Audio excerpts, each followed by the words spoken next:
What's going on, everybody? This is Dr. Chris Featherstone. We're here live once again for yet another edition of Sports Ketas, SK Wrestling's Unscripted. Ladies and gentlemen, it is a fun time every single week. We bring in the best of the best, if you will, baby. And this is one of them, ladies and gentlemen. Former WCW Tag Team Champion, former WCW Cruiserweight Champion, former WCW Cruiserweight Television Western States Champion. He defeated Barry Windham back in 1987, ladies and gentlemen. Disco Inferno, how are you tonight, sir? Yeah, my big feud with Barry Windham. You can watch it. I think that's on the network. You can go back the NWA Hidden like files of like it's something nobody's ever seen before, right? Yeah. Yes, indeed. How was it defeating Barry Windham for the Western States Heritage Championship back in 1980? He had the claw on me. Referee got distracted, gave him a nut shot, rolled him up. Yes, the black glove, absolutely. Right. Yeah. He was a great. He was very like Well, when I train people, sometimes I tell them, I go, watch Barry Windham, like tapes and stuff, everything. He was excellent. Oh yeah, absolutely. Yeah. I remember the black glove. It was, I was a kid back in the day, and I remember the black glove. Barry Windham. He made the black glove cool before Kevin Nash did. You know what I mean? He was like the black glove guy. Well, that's like all the blackjack mulligan and that whole lineage of like people they were like the claw people. The black gloves. So absolutely. Yeah, absolutely. Cool. You ready to get into these questions? Yeah, I'm ready. All right. We'll start with Guillermo saying, why didn't you make a jump to WWE? When we were changing over, I had just the third my max contract, like the last year my contract kicked in, right? So I was due to get paid for 3 months, pretty good chunk of change. So I didn't do like everybody, like most of the guys just went right to WWE, right? Mm-hmm. I said, I'm gonna. And plus, I was burnt out because I spent a long time, like 9 months of that last year, on the writing, helping to write the shows too. Mm-hmm. So I was like coming home, going to the meetings. I was just burnt out. I wanted to just, full time 7 straight years, basically. Yeah. I had a like 3 to 4 month period where my back was hurt. But for 7 straight years, I was always on Monday. Or on the show, but I was traveling and stuff. So I just got burnt out. Yeah. And there were a couple of phone conversations, me and Johnny Ace, and nothing commiserated. And then I was getting paid a decent chunk of change to go to Australia. Mhm. I'm like, wow, this is like, because I was like, if you're gonna pay me that much, so I started doing that stuff. So Was it the World Wrestling All Stars in Australia? yeah, WWE, yeah. Yeah. Elvis is asking, how did you get your name and gimmick? Also, who was your favorite wrestler to work with? Me and Raven brainstormed one day, and Raven had a VCR tape when he briefly worked in Calgary. He had a tape of a show, and there was a character on there called Dr. Johnny Fever. And all the guy did was come out with a white coat on and stuff, just with his trunks and everything. But that's all he had was like the white coat. And the guy had quit doing the gimmick like years earlier. Mm-hmm. So he said, "Why don't you do something like that?" And we're called Disco Inferno. Oh, nice. That's But we were always this funny. Me and Raven had some. We have some funny. I have some these tapes still exist. Mm-hmm. But me, Chris Canyon, Raven, Kidman, Ray Lloyd. Glacier, something. We had like a little crew. Like when we first started in WCW, there was like we all lived in Marietta. There was like our crew, our boys we hung out and stuff. We were always trying to come up with gimmicks, and stuff. So there's some funny videos of characters like the suggestions and stuff with Raven and so we had a like a pedo scoutmaster Cub Scout character. We had there was like Raven had a Pauly Shore take off, ow buddy. We had all these VCR like us trying to do like we're green, we were trying to get in WCW, like we were in WCW, but we were trying to like come up with characters and stuff like that. It was pretty funny, man. Yeah, how are these accessible? Are these in some vault or something? How in the world will I don't know. I think Canyon had a lot of them, but Raven and Glacier might have them. I think Raven's got them because I don't think I want to say my team though. Yeah. My favorite wrestler to work with was I liked working with Eddie Guerrero, but everybody did. Yeah, absolutely. Preyte's asking, hey, Chris and Disco, hope you guys are doing well. My question for Disco, I've been watching some old WCW Network recently and came across this storyline with Disco, Conan, and a plastic duck. What's the story behind it, and who came up with the idea for the duck storyline? We were doing like our gimmick with the filthy animals and stuff. Everything was what we were like the comic relief stuff. We were just goofing around and stuff because they weren't doing anything with anybody, right? Mm-hmm. Like that was back when they're the top guys, and then the mid card they just weren't doing anything with anybody. Mm-hmm. So it was funny. We were in Arizona. Where were we? We were in Scottsdale, right? And so downtown Scottsdale, we're all just walking around the day of the show and stuff, and then just shopping and everything. There was this plastic goose, right? Mm-hmm. The funny thing was a goose. Okay, it wasn't a duck. So I said, "Hey, I'll bring this on the show and call it the Disco Duck."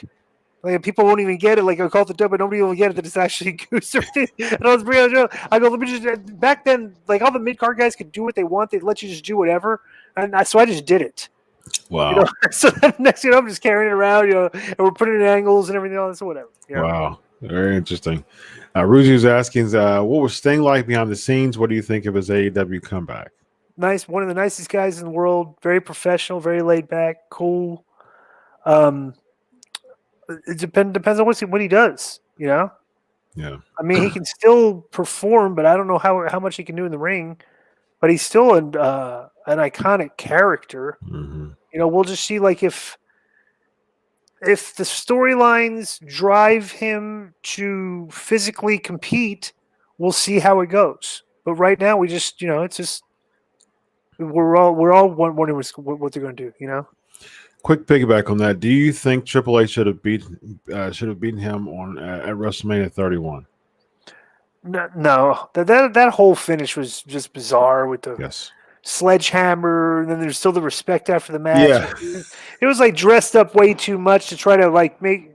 It's like they wanted to beat him, but give him his respect afterwards, so they didn't bury him. But the fans don't see it that way. If you beat him, you buried him, so that didn't work, and it made it look even more ridiculous. It kind of buried him even more, even though he was trying to make him look respect. So it was just, it was just a cluster. I agree. It was absolutely terrible to me. It's like somebody beating you up and then saying, "Hey, shake my hand." Like it makes you look more like a wimp. Like it was weird. Yeah, it was absolutely. And it's weird too coming from them. Yeah. Did you think Hunter would tighten the screws on his angles, Mhm. like that one. I think that was I think they'll admit, to this day that we made a mistake on that one. Yeah, including the NWO coming out for Sting, and Sting was the NWO's biggest foe in the WCW. They overthought it, Yeah, I or maybe agree. underthought it. They didn't think people would think about stuff like this, so who knows? Yeah, it looks like they wanted all the bells and whistles out there just to, because the match was limited anyways. Right. But I think that was a little bit too much. Yeah. Anthony's asking if you could train someone who wants to hone the craft, who would you take a chance of training him? Riddle. Okay. Why Riddle? Because he's very popular. He's got the funny thing to me is people don't realize, when I train people, I like shooter style stuff. The people wouldn't think that. I train cross, carrying cross. That's like, so if you, and I train guys to throw good strikes. I think the thing that Riddle's missing is he does not throw like a shoot fighter. He's throwing the fake work in wrestling, punches everything until he tightens. If he tightened that part up of his work, his persona would equal the character. Because he's still, even though they're making him silly with this bro, I don't know what they're doing. Vince probably sees a guy long hair. Let's make him a baby face. This is what they would see. I mean, who knows what they tell these kids to do out there? But he was interesting when he was shooting on people on YouTube videos and Twitter. Yeah. And then that's like that guy. They brought him up here. Now he's like a goofy baby face. Like we lost the hype. Got it just lost its trail. The hype lost its way once he got there. But if he could turn, he wrestles like a badass a lot out there with his grappling and stuff. And if he threw better strikes, man, he'd look like a killer out there. Yeah. Ablash, hello. How was Goldberg's demeanor backstage in WCW? What are your thoughts on a possible Goldberg-Roman match at WrestleMania 37? Goldberg was not the nicest guy to be around on show day. There was a crew of us, there was a collection of the guys that did not like to have fun. Like at work, like if people were goofing off like there was a collection, a small percentage of guys that did not like that. Maybe Goldberg was from a pro football atmosphere and stuff, but he was very serious backstage. What was the second part of the question? Well, Roman and Goldberg. I'm all in on Roman and Goldberg. Yeah. I mean, seriously, the WWE every single year we come around to WrestleMania because they haven't been building stars and everything. You keep having to go back in the well for the last a big name little draw. Yep. Ben is asking, what's the biggest pop of your career? Oh, I've had a lot. Just the big Wyndham, arenas. 87? Yeah, Wyndham in 87 and Charlotte. I mean, God, I can't really. There wasn't like I don't know. The Georgia Dome was unbelievably loud that night when I wrestled on that show. Yeah, I'd say that was the biggest pop because that was like I'd never wrestled in front of that many people. It was 40,000. Usually in front of like 7 to 12, or 15, whatever. But 40, that was like wow, this is like a lot of people here. That was a big night. Was there any problems with Austin for using the stunner as your finisher? Yeah, he called me and apologized. Nice. You had a really nice stunner, man. I don't know if anybody. Well, funny saying, you got to understand. Back then, people was 20 years later. You got to understand, we were two shows competing against each other on TV. So there was just this. There used to be this thing in professional wrestling, where you wouldn't use a guy's finisher, on your show. But like our universe is like supposed to be like separate from there, so you could steal moves that other guys were using and do them on your show. You just couldn't steal inside your show. Yeah. So that was the rule that we had. So you can't steal you can steal moves on the indies unless you're working on a show with the guy you're stealing the move from. Then it's kind of like a respect to say, hey, can I do your move? Yeah. That's supposed to be. But like if there's a show in Michigan and a show in Georgia, I shouldn't have to dial up and say, "Hey, you could do my move tonight in Michigan, because I'm going to do it here in Georgia." They get permission. That's the way we looked at it. So, did you ever had any interaction with Austin about it? No. I haven't really spoken to that. No, I haven't hardly had any interaction with Austin at all. Gotcha. Yep.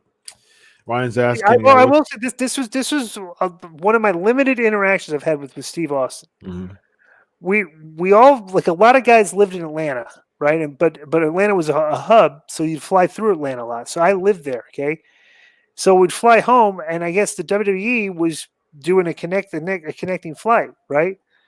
And it was funny because, like, the boys back then, we would, like, it may have been like a red eye or something. I don't remember. I remember, like, it's one of those flights probably where, like, the boys probably pop a couple pills and take a couple drinks. So you get off the plane, you're probably half lit, right? Mm-hmm. So it's funny. So it's like, it was him and I think Godfather and Salvatore Sincere. Okay. And all Austin did the entire time was like a 2 to 3 minute ride on the train. Was on the train, and he was just doing Salvatore Sincere's gimmick. That was What's the matter with right? you? Tom Brady, Yeah, right? Tom Brady. He was going, Yeah. "What's the matter with you, huh? What's the matter with you, huh?" Must have done it. Like, we're all on the train together, but I didn't really work with that. And that's all he did for 2 minutes. What's the matter with you, huh? That was one of my interactions with Steve Austin. Nice. So, Ryan's asking, what was your experience like tagging with Das Wunderkind? Actually, Alex Wright, and what did you think of him as an overall worker? The Boogie Nights, right? Yeah. Oh, he's excellent. I mean, if you watch Alex, here's the thing about Alex is, like, Alex was he was doing the Das Wunderkind, the dancing gimmick. You know what I'm saying? He was a tough kid. Mm-hmm. Like, his father was a shooter. Alex, no matter who he was in there with, if a guy was going to try and eat him up, he was going to fight him back. It was interesting watching. If you watch Alex, he has a lot of fighting him out there. Mm-hmm. You know what I mean? So he was an excellent worker. But it was funny too. I drive with him a lot, and he had a German. He's from Germany, and he had a wife, right? And literally, like, 5-6 times, during the car ride, 5 or 6 different phone calls. I would have to listen to, like, he's talked to his wife on the phone and be like, "Liebe, Liebe, Liebes, I love you, Liebe, Liebe." And he must have said Liebe. Like, that was our big joke around him. We'd always go, Liebe, Liebe, Liebe. He said it to his wife like 60, 70 times a day. It was hysterical. Wow, nice. Thank you, Ryan. I appreciate it, man. Big shout out. Leonard, hey, Disco, great to have you here. Did you have any memorable Ric Flair party stories that you'd like to share? People told me the stories. I've never seen, like, a crazy Flair story. I've seen Flair, like, I mean, just repeating it is fascinating watching him buy drinks for everybody in the bar. Mm-hmm. I've never been around a person that bought drinks for everybody in the bar before. And you watch him buy drinks for everybody in the bar. It's really a cool gimmick because it's like he walks into a place and he's by everybody. Like, all of a sudden, everybody's having a good time.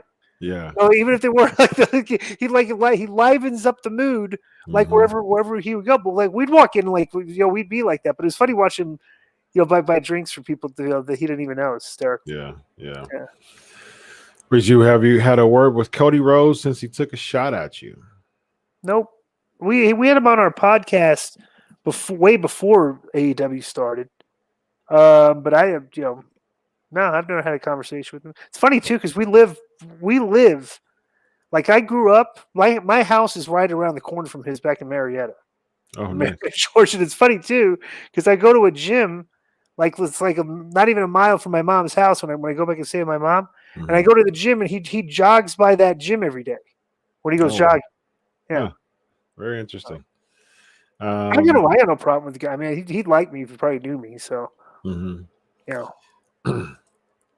What were Nash and Hall like backstage in WCW? What was Nash like as a booker? Big fan of keeping it 100. Nash and Hall were cool. We were like, because it was funny when they came in.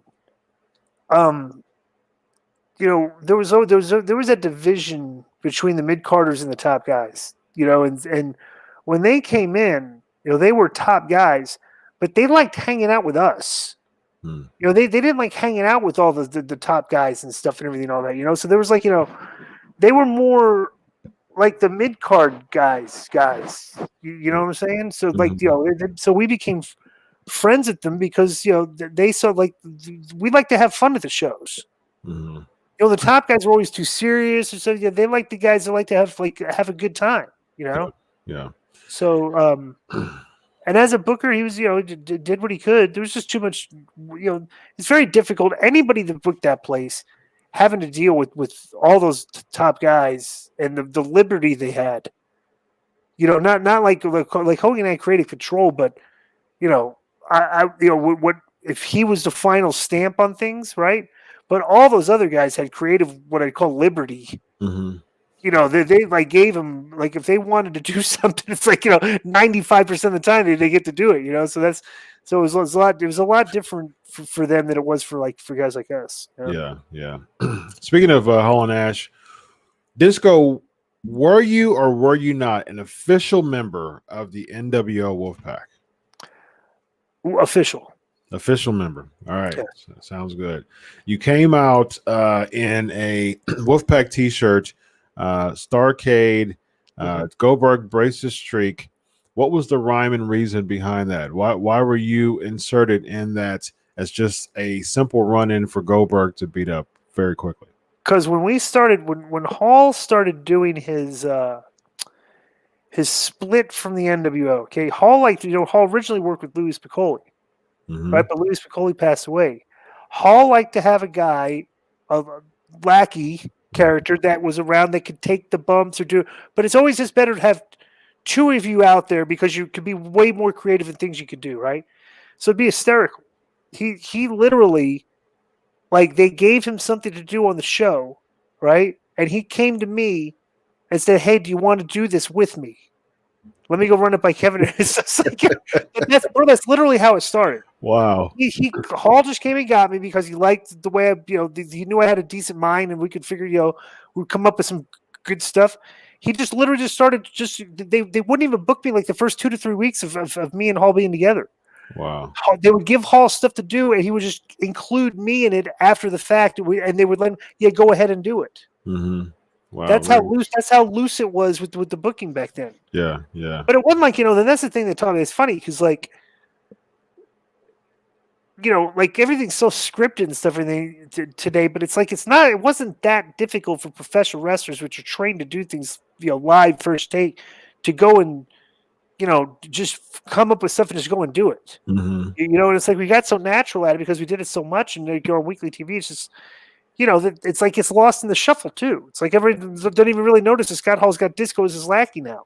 Yeah. Because there were so many things happening on all the shows, and they were fast moving stuff. So yeah, that's true. Yeah. Beebs, Disco, what is the biggest issue of WWE today, according to you? They are ignoring the things that are turning fans off of the product, and they like, this is recent.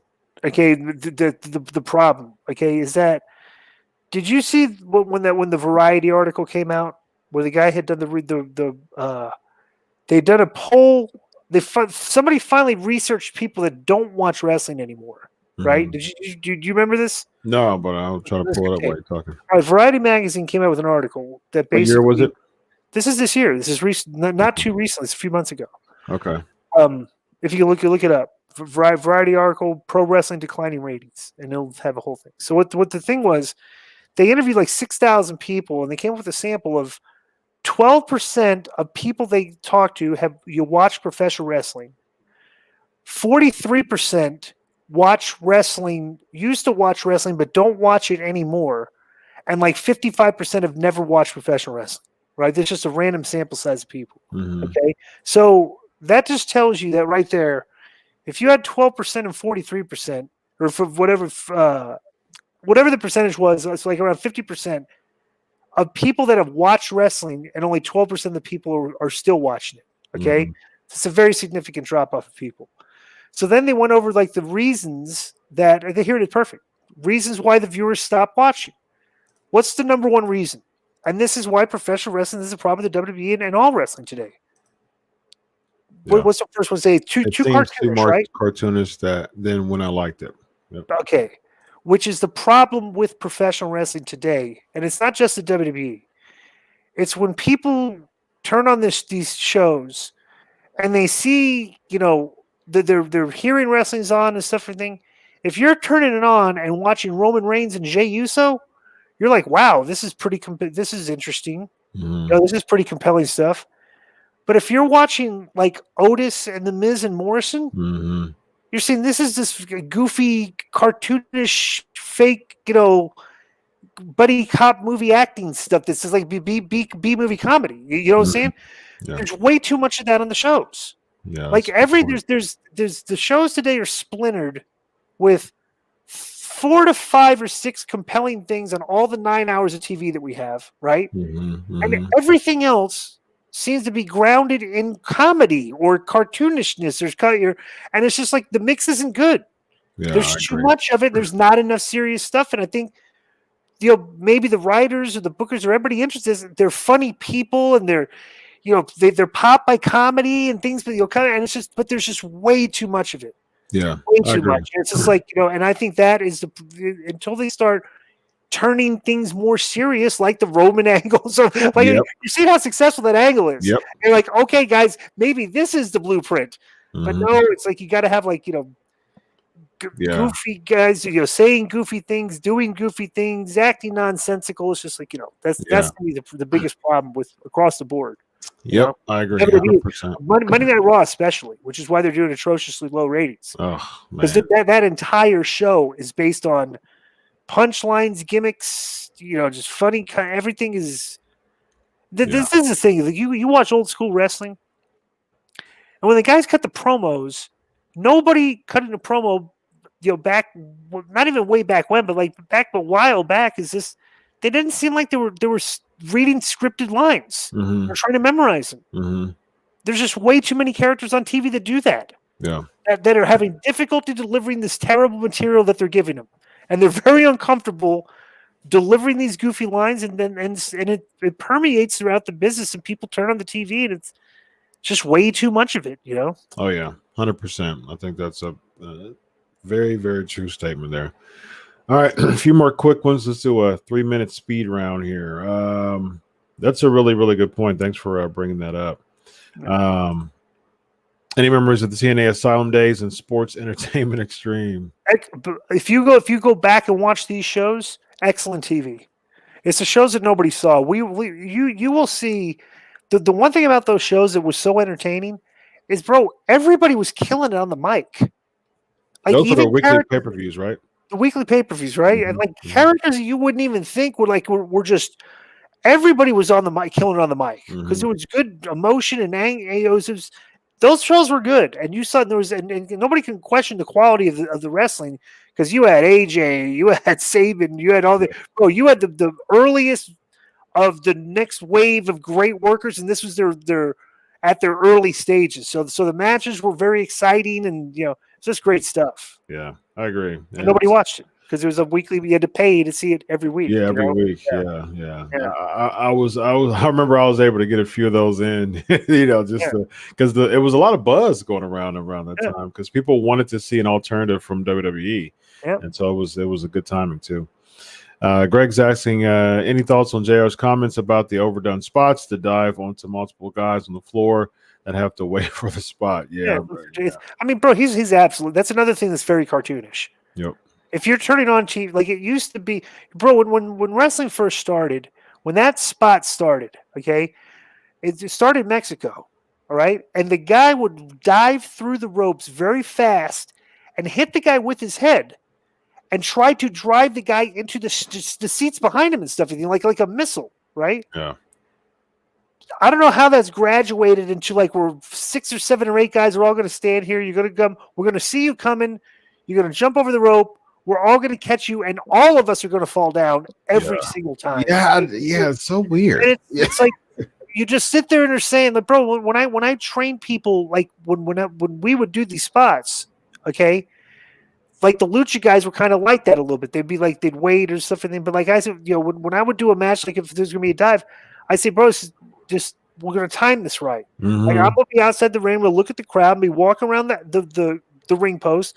When you see my left hand, grab the ring post when I'm walking, take off, and when you run and you meet, I'll be right there, and I'll turn right when you're ready to hit me. So it looks like I didn't see you coming instead of today where they just stand there and look like, why wouldn't you move? Yeah. That's another thing. There's a lot of stuff in the in-ring stuff that's very cartoonish. Yes. People see this spot when they turn it on, and this looks very cartoonish. Yes. 100% agree. I agree. I was watching the War Games, the women's War Games. It was a good match. I enjoyed the match, but when Io Shirai, did the dive, while she had the trash can on, and I'm just like that you're going to hit everybody. You know what I mean? And Pat McAfee on the men's match, the same thing. The worst thing about that, they had the two worst camera angles you could have. Yeah, exactly.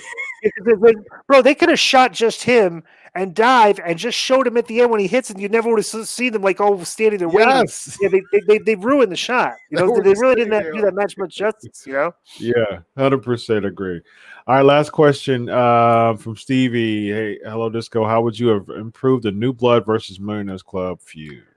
I'll be honest. I didn't really. I mean, I wasn't a fan of the feud. It was. I don't know. I don't know.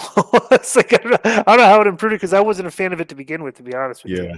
Well, can I squeeze one more in then? Go ahead. Yeah. All right. Cool. Is the heat that Dixie Carter gets on herself justified? What were your interactions like? Always very professional with her. I like Dixie. Okay. I just knew what she was up against. The professional wrestling business is filled with sharks and snakes, and they were at her and stuff. But she smartened up, pretty quickly, and just gave it right back to them. Mm-hmm. You know what I'm saying? The funniest thing about it is there's always these stories of Dixie Carter lied, or Dixie's like, no, Dixie Carter realized she was getting worked by everybody else, so she said, okay, I'm just going to work them back.